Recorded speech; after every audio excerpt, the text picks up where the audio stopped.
Okay, here we are starting today with a example build of we're going to build a Rocky Linux 9 lamp stack with Webmin, and then after that we'll put in Cacti.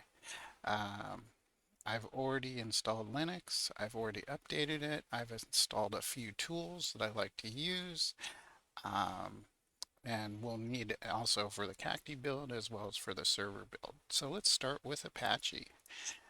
I'm installing the Apache build.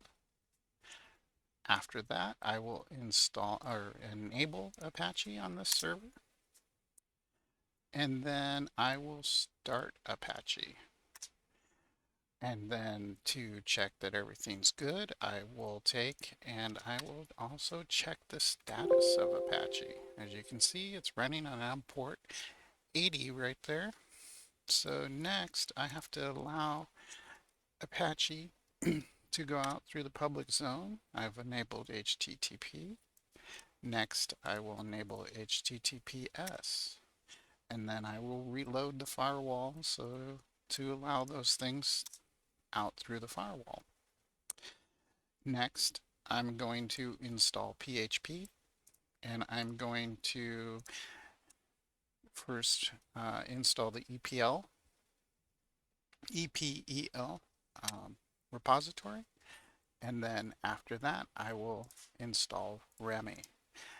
This one will take a moment or two, and then what I will do is I will install the,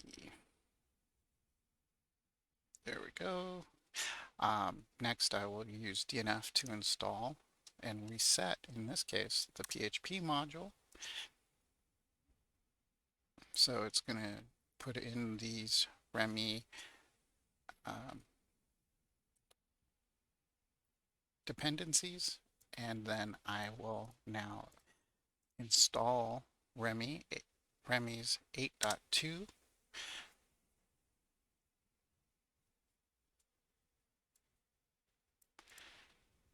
Next, I will update to check if there's any updates, and then finally install PHP.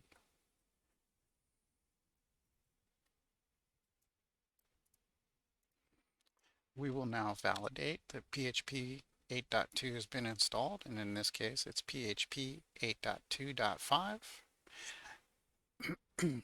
Lastly, I want to remind everybody that because we're making a web-based system, so we're installing Apache, that we need to restart HTTPD, or Apache in this case, so that it will now load all of those libraries. Next, we want to install our database. Our database is Maria, or MariaDB. After the installation, which will take a few moments here,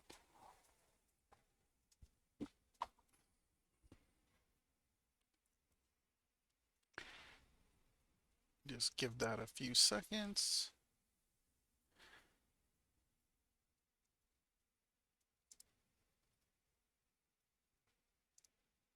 Next, we will enable the database. And then finally, we have to start the database. So the command to do that is that. And then let's see if our database is actually up and running. And we can see that it is. So now that we have this wonderful database installed, we need to secure the database. So we want to run MySQL secure installation.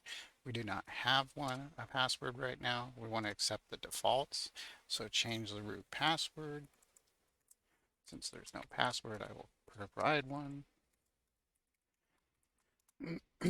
We want to remove the anonymous and disallow remote login, and remove the test database and reload those privilege tables. Next, we want to see if we can connect and show any databases. So I'll now insert that password, but I think I did do it right.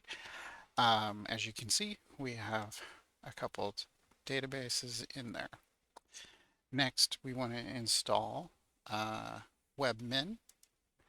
So we need to get a few items pre-installed before we load and install Webmin. This should take a few moments.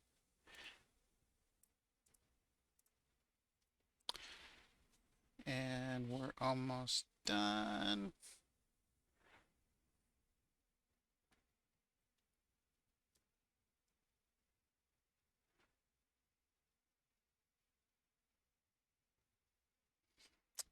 Okay. Next, we want to download and install the current or download the current version of Webmin. And sometimes this takes a few minutes. We're lucky today. It's very quick.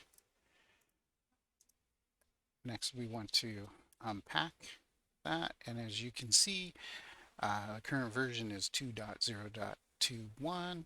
So we need to next make a directory to put Webmin in. And then finally, we want to install Webmin. Now, I want to point out that right here, we want to change this to 2.021 and we will hit enter. We want to leave that the default, and that, and as well as the login name, all of these except the password. We do want to put a password. I like Webmin and I don't want anybody to just log into my server. I want to use SSL, yes, and I do want to start Webmin at boot time because I don't want to have to do it manually. So now Webmin will install, and then we now need to allow Webmin through our firewall. And you can see this is the name of my server and the item there, so I should be able to do that. Now I need to allow Webmin through the firewall, and I need to reload the firewall to allow that. And now we're pretty much done with setting up our Webmin lamp stack. I will start to the next video and we will stop here for our server. Thank you.